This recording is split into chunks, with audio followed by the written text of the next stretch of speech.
باللہ من الشیطان الرجیم بسم اللہ الرحمن الرحیم احسن نقوی انشاءاللہ تعالی آج ہم جو ٹاپک ڈسکس کرنے جا رہے ہیں رسول پاک صلی اللہ علیہ وسلم کی زندگی کے بہت ہی امپورٹنٹ ایونٹ پر، یعنی کانکویسٹ آف مکہ، جو 8ویں ہجری میں 8th ایئر آف ہجرہ میں ہوئی تھی، اور بڑا امپورٹنٹ ایونٹ تھا پولیٹیکل پوائنٹ آف ویو سے اور سوشل پوائنٹ آف ویو سے، کیونکہ اصل میں مکہ جو تھا وہ بالکل پورے عربیہ کا جو سوشل سینٹر تھا، جو پولیٹیکل سینٹر تھا، وہ مکہ تھا۔ وجہ اس کی یہ تھی کہ ہر سال جو تھے وہ حاجی وہاں پہ آیا کرتے تھے پورے عرب سے، اور وہاں کی جو پالیٹکس تھی یا وہاں کی جو پاور تھی اس کو پورے عرب میں بہت ہی زبردست مانا جاتا تھا۔ تو یہ کوئی معمولی واقعہ نہیں تھا کہ رسول پاک صلی اللہ علیہ وسلم نے اللہ تعالیٰ کی مدد سے جو ہے وہ مکہ کو فتح کیا۔ مکہ کا جو کانکویسٹ ہے وہ بہت بڑا واقعہ تھا، کوئی سوچ بھی نہیں سکتا اس وقت کے عرب میں تو کوئی سوچ بھی نہیں سکتا تھا کہ قریش کو بھی کانکر کیا جا سکتا ہے اور مکے کو بھی کانکر کیا جا سکتا، کسی کے کو خیال و گمان کبھی یہ مطلب ان کی ہسٹری میں ہو ہی نہیں تھا۔ تو یہ بڑا عجیب و غریب واقعہ تھا اور بڑا امپورٹنٹ ایونٹ ہے کانکویسٹ آف مکہ۔ میں اس کو شارٹ کرتا ہوں اپنی بات کو، اس لیے کہ یہ دو کویسچنز ہیں کانکویسٹ آف مکہ کے جو ایونٹس ہیں اس کے متعلق پوچھا گیا ہے، اور ایک اور کویسچن جو 10 مارکس کا ہی ہے جون 13 میں آیا تھا، یہ the events of the conquest of Mecca, وہی کویسچن وہی ہے اس کے تحت۔ میں اس کی ایکسپلینیشن پہ جلدی سے آتا ہوں تاکہ آپ کا بھی وقت ضائع نہ ہو۔ 630 آپ کہہ لیجیے اے ڈی میں اور 8 ہجرہ تھی، جس میں کہ یہ بڑا امپورٹنٹ ایونٹ جو ہے وہ ہوا۔ اب اس کے یہ کیوں ہوا، اس کے اللہ تعالیٰ نے کیا سبب بنایا، کیا ریزن بنا دیا کانکویسٹ آف مکہ کا، اس کو ذرا سمجھنا ضروری ہے۔ بیسک ریزن تو یہ تھا کہ ٹریٹی آف حدیبیہ کو مکے کے لوگوں نے خود توڑ دیا تھا۔ ٹریٹی آف حدیبیہ کو جو 2 سال پہلے ہوئی تھی، اس کو مکے کے لوگوں نے خود ہی توڑ دیا تھا۔ اچھا، اور اس کی وجہ سے ایڈوانٹیج یہ ملا رسول پاک صلی اللہ علیہ وسلم کو، مسلمانوں کو، کہ اب وہ کسی لیگل بائنڈنگ میں نہیں تھے، اب وہ کسی ایگریمنٹ کے انڈر میں نہیں تھے کہ اس کی پابندی کرتے، چونکہ ایگریمنٹ انہوں نے خود توڑا تھا پیگنز نے مکہ کے، تو اس لیے مسلمانوں کو یہ آزادی تھی کہ اب وہ جو چاہیں کریں۔ اچھا، اب یہ بھی سمجھ لیجیے، یہ میں نے آپ کو حدیبیہ کے ایکسپلینیشن میں، جو میری پچھلی ویڈیو تھی اس کے ایکسپلینیشن میں نے اس کو تھوڑا کہا تھا کہ میں آپ کو کانکویسٹ آف مکہ میں سمجھا دوں گا کہ واقعہ کیا ہوا تھا۔ دیکھیے، ٹریٹی آف حدیبیہ ٹوٹی کیوں؟ ٹوٹی اس لیے کہ دیکھیے، اگر آپ کو یاد ہو جو ٹریٹی میں ایک کنڈیشن تھی کہ جو عرب ٹرائبس ہیں وہ آزاد ہوں گے، وہ چاہیں تو قریش کے ساتھ تعلقات رکھیں، چاہیں تو مسلمانوں کے ساتھ تعلقات رکھیں، اس معاملے میں کوئی پابندی نہیں ہے۔ تو اسی بات کو فالو کرتے ہوئے 2 بڑے ٹرائبس تھے عربوں کے، ایک کا نام تھا بنی بکر یا بنو بکر، اور ایک کا نام تھا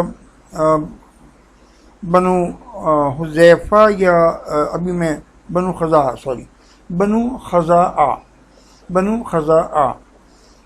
خیز الف این ہے یا خزاعہ KHAZAA خزاعہ۔ تو بنو خزاعہ نے مسلمانوں کے ساتھ ایگریمنٹ کیا، پیس ایگریمنٹ یا فرینڈشپ ایگریمنٹ، الائنس کہہ لیجیے آپ اس کو، جیسے آج کل بھی ہوتے ہیں ملکوں میں کے بیچ میں، اور بنی بکر نے یا بنو بکر نے اپنا جو الائنس کیا وہ مکے کے کافروں کے ساتھ کیا۔ اب اس کا مطلب یہ تھا کہ وہ ڈیفنس پیک بھی ہوتا تھا، اگر یعنی بنو بکر پہ کوئی حملہ کرے گا تو وہ مکے والے مدد کریں گے، اگر بنو خزاعہ پہ کوئی حملہ کرے گا تو مسلمان بنو خزاعہ کی مدد کریں گے، اس طرح سے اس کا ایگریمنٹ میں ہوتا تھا۔ اب واقعہ یہ ہوا کہ بنو بکر کے لوگوں نے، یعنی جو مکے کے جو ساتھی تھے، قریش کے ساتھی تھے، انہوں نے بنو خزاع کے کچھ لوگوں کو، بلکہ کچھ لوگوں نے بلکہ کافی لوگوں کو، تقریباً 40-45 آدمی تھے، ان کو قتل کر دیا. اب یہ مجھے یاد نہیں کہ بنو خزاع والے مسلمان ہو گئے تھے یا نہیں ہوئے تھے، یہ تو میرے نالج میں ابھی تک نہیں ہے، آپ کتابوں میں دیکھ لیجیے گا، نہ اتنی بات کی زیادہ ضرورت ہے. مگر بہرحال ان کے کچھ 40-45 آدمیوں کو قتل کر دیا. یہ بھی کہا جاتا ہے کہ یہ لوگ 40-45 آدمی عمرہ کرنے کے لیے مکے گئے تھے، اور مکے کی جو حرم کی حدود ہیں ان میں قتل کیا گیا یا کہیں اور قتل کیا گیا، یہ مجھے تفصیل نہیں پتہ. خیر، تو کہنے کا مقصد یہ ہے کہ بنو خزاع کے لوگ جو ہیں وہ قتل ہوئے، اور ان میں سے مشکل سے ایک آدمی زندہ بچا جو چھپا گیا تھا، اور وہ نکل گیا وہاں سے، اور اس نے جا کے اپنے ٹرائب کو بتایا کہ ہمارے ساتھ یہ واقعہ ہوا ہے، اتنے لوگ مارے گئے ہیں اور بنو بکر نے قتل کر دیا ہم کو. تو لہٰذا بنو خزاع کے جو لوگ تھے وہ رسول پاک صلی اللہ علیہ وسلم کے مدینہ آئے، اس لیے کہ مدینہ جو تھا ان کے مقابلے میں بہت زیادہ اسٹرانگ تھا. تو کہا کہ ہمارے ساتھ تو یہ واقعہ ہو گیا. اب وہ تو الائنس تو تھا مسلمانوں کو ان کے ساتھ. تو آپ صلی اللہ علیہ وسلم نے کہا کہ اچھا آپ لوگ ایسا کیجئے کہ واپس جائیے، میں اس معاملے کو ڈیل کر لیتا ہوں. رسول پاک صلی اللہ علیہ وسلم نے خط لکھا قریش کو، اور قریش سے کہا کہ دیکھیے میں آپ کو 3 کنڈیشن دے رہا ہوں، اور ان 3 میں سے کوئی ایک مان لیجیے. کنڈیشن نمبر 1، یہ 40-45 آدمی جو بھی مرے ہیں ان کا جو بلڈ منی ہے، خون بہا، یعنی دیت جس کو کہتے ہیں، تو وہ آپ دے دیجئے. یہ بڑا اماؤنٹ تھا. 40 آدمیوں کا اگر آپ 100 اونٹ ایک آدمی کا مانتے ہیں تو 40 آدمیوں کا اندازہ کر لیجئے 4000 اونٹ بنتے کتنے بنتے ہیں. تو یہ بہت بڑا یعنی اماؤنٹ تھا، جو کہ یعنی ظاہر دینا آسان نہیں تھا. تو پہلی کنڈیشن تو یہ تھی کہ بھئی یا تو آپ ان 40-50 آدمیوں کا جو بلڈ منی ہے وہ دے دیجئے، دیت خون بہا. اگر آپ یہ نہیں کرتے، یہ قریش کو لکھا رسول پاک صلی اللہ علیہ وسلم نے، اگر آپ یہ نہیں کرتے تو بنو بکر کے ساتھ اپنا الائنس ختم کیجئے، اپنا ایگریمنٹ ختم کیجئے. ہم جانیں، بنو بکر جانیں، لڑیں نہ لڑیں، ہم اپنا اماؤنٹ لیں نہ لیں، یہ ہمارا مسئلہ ہے. پھر آپ لوگ بیچ میں مت آئیے گا لڑنے کے لیے. اگر ہم بنو بکر کے ساتھ معاملہ کچھ بھی کریں پھر آپ لوگ بیچ میں مت آئیے گا. یہ کنڈیشن نمبر 2 تھی. یا تو بلڈ منی دیں، یا ان کے ساتھ بنو بکر کے ساتھ اپنا ایگریمنٹ ختم کریں اور الائنس ختم کریں. اور اگر یہ دونوں باتیں ماننے کو تیار نہیں ہیں تو حدیبیہ کی ٹریٹی کو ختم کر دیں، حدیبیہ کی ٹریٹی کو ختم کر دیں. یہ 3 کنڈیشن لکھ کے رسول پاک صلی اللہ علیہ وسلم نے بھیج دی تھی مکے میں. اب یہ نصیب کی بات ہے کہ مکے میں اس وقت ابو سفیان کسی جرنی پہ گئے ہوئے تھے، تو وہ اویلیبل نہیں تھے، اور لوگ تھے. تو انہوں نے جذبات میں آ کے بغیر سوچے سمجھے ہوئے اس کاغذ پہ لکھ کے دے دیا کہ ہم نے حدیبیہ کو ختم کیا اور یہ کوئی ٹریٹی ویٹی نہیں ہے اب. خیر، یہ واقعہ ہو گیا. جب ابو سفیان 3-4-5 دن میں واپس آئے، انہیں معلوم ہوا کہ ٹریٹی آف حدیبیہ ختم کر دی گئی. تو انہوں نے سر پیٹ کیا، انہوں نے کہا کہ تم نے کیا غضب کیا، اپنے ہاتھ سے اپنا شہر ان کے حوالے کر دیا. کیونکہ ابو سفیان بہت سمجھدار آدمی تھے، اور وہ جانتے تھے کہ یہ مسلمانوں کی جو اسٹرینتھ ہے ان 2 سالوں میں حدیبیہ سے لے کے اور 8 سال تک ہجرت کے کہاں سے کہاں پہنچ چکی ہے، وہ سمجھتے تھے اس بات کو اچھی طرح سے. تو اس لیے ان کو بڑا افسوس ہوا. پھر وہ گئے بھی مدینے، سب کچھ کوشش کی لیکن کوئی نہیں مانا، اور ٹریٹی آف حدیبیہ ختم ہو گئی. اب رسول پاک صلی اللہ علیہ وسلم بالکل آزاد تھے، جو چاہیں کریں، ان پہ کوئی لیگل بینڈنگ نہیں تھی. اس لیے اب انہوں نے یہ طے کیا کہ مکے پہ حملہ ہونا چاہیے، مکے پہ قبضہ ہونا چاہیے. اس کی ریزن بہت سمپل سی ہے، اور سمپل ریزن یہ ہے کہ مکہ جو ہے اللہ کا بنایا ہوا ہے، اور خانہ کعبہ اللہ کا بنایا ہوا ہے، اور اللہ تعالیٰ کے ہاں صرف اللہ کی عبادت ہوتی ہے. یہ وہاں پہ بتوں کا جو گڑھ بنا کے رکھا ہوا ہے اور کمائی کے ذریعے بنا کے رکھے ہوئے ہیں، یہ اس کی کہاں سے اجازت ہو گئی کعبے کے اندر؟ مکہ جو ہے اللہ کا بنایا ہوا شہر تھا، اللہ نے بنایا تھا. ایک بچے نے اپنی زمین پہ پاؤں رگڑے، پانی نکل کے آ گیا، شہر کی آبادی ہو گئی. یہ عقل میں آنے والی بات ہے؟ یہ تو اللہ کی طرف سے معجزہ تھا جو مکہ بن گیا.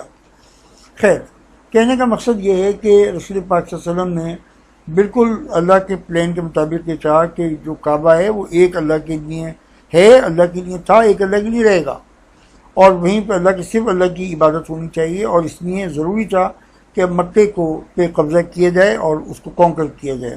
یہ پلان کرنے کے بعد آپ صلی اللہ علیہ وسلم نے اپنی آرمی کو تیار کیا، اور یہ بڑی آرمی تھی، عرب کی ہسٹری میں بڑی آرمیز میں سے تھی، بہت بڑی، یعنی سمجھو کہ یہ تقریباً 10,000 سے بھی زیادہ لوگ تھے۔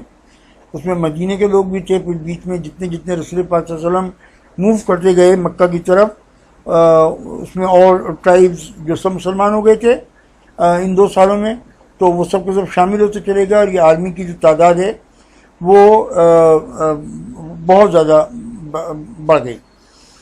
ظاہر ہے کہ مکہ کے جو پیگنس تھے، یعنی قریش تھے مکہ کے، ان کے اندر اتنی طاقت بالکل نہیں تھی کہ وہ اتنی بڑی آرمی کے ساتھ لڑنے کا سوال ہی نہیں تھا۔ ان کے پاس نہ اتنے ہتھیار تھے، نہ طاقت تھی، نہ کچھ تھا۔ اور رسول پاک میں تفصیل میں نہیں جا رہا، اس کی ڈیٹیل بہت ہیں، لیکن کوئی فائدہ نہیں ڈیٹیل میں جانے کا۔ آپ کو ایگزامینیشن کے پوائنٹ آف ویو سے جتنی بات سمجھنی ہے میں آپ کو سمجھا دیتا ہوں۔ رسول پاک صلی اللہ علیہ وسلم شہر میں داخل ہو گئے، اور داخل ہونے کے بعد جو دنیا بھر میں طریقہ تھا، بلکہ اب بھی وہی طریقہ ہے کہ اگر کسی شہر کو فتح کر لو تو وہ شہر جو ہے وہ حلال ہو گیا آپ کے لیے، جو ظلم کرنا چاہو کرو، جتنے انسانوں کو چاہو قتل کرو، بے عزت کرو، ان کے ساتھ جو بھی سلوک کرو۔ یہی طریقہ ہسٹری میں تھا، اور اب تک یہی طریقہ چل رہا ہے، کوئی کون سا کیا فرق پڑ گیا اس میں۔ لیکن جب مسلمان اس شہر میں داخل ہوئے، رسول پاک صلی اللہ علیہ وسلم اس شہر میں داخل ہوئے، تو داخل ہونے سے پہلے ہی آپ نے اناؤنس کر دیا کہ دیکھو، جو آدمی بھی کعبے کی پریمیسز میں داخل ہو جائے گا، ہم اس کو ہاتھ نہیں لگائیں گے، ہم اس کو کوئی نقصان نہیں پہنچائیں گے، نمبر 1۔ یا کوئی آدمی جو اپنے گھر کے دروازے بند کر کے بیٹھ جائے، اپنے گھر میں بیٹھا رہے اور لڑنے کے لیے باہر نہیں آئے، ہم اس کو کوئی نقصان نہیں پہنچائیں گے۔ یا کوئی آدمی ابو سفیان جو مکے کے سردار تھے ان کے گھر میں داخل ہو جائے تو بھی ہم اس کو کوئی نقصان نہیں پہنچائیں گے۔ یعنی کہنے کا مقصد صرف ایک ہی تھا، وہ یہ وہ صرف مقصد یہ تھا کہ کسی بھی صورت میں اللہ کی اس زمین میں بلڈ شیڈ نہیں ہونا چاہیے، خون خرابہ نہیں ہونا چاہیے۔ وہ حرم ہے، اللہ کا حرم ہے، اور اللہ کے حرم میں خون خرابی کی بالکل اجازت نہیں ہے۔ اسی بات کو اوائڈ کرنے کے لیے رسول پاک صلی اللہ علیہ وسلم نے یہ کہا کہ بھئی کوئی جو آدمی پناہ چاہے کعبے کی پریمیسز میں آ جاؤ، اپنے گھروں میں جا کے بیٹھ جاؤ، ابو سفیان کے گھر میں جا کے بیٹھ جاؤ، ہم آپ کو کچھ نہیں کہیں گے۔ تو لیکن ایسا نہیں کہ کوئی ریزسٹنس نہیں ہوا، کعبے مکے کے باہر کچھ لوگوں نے ریزسٹ کیا تھا، لیکن ظاہر ہے کہ وہ چھوٹے چند لوگ تھے اور وہ مارے گئے تو ان کے لیے کوئی اس کی اہمیت نہیں تھی زیادہ۔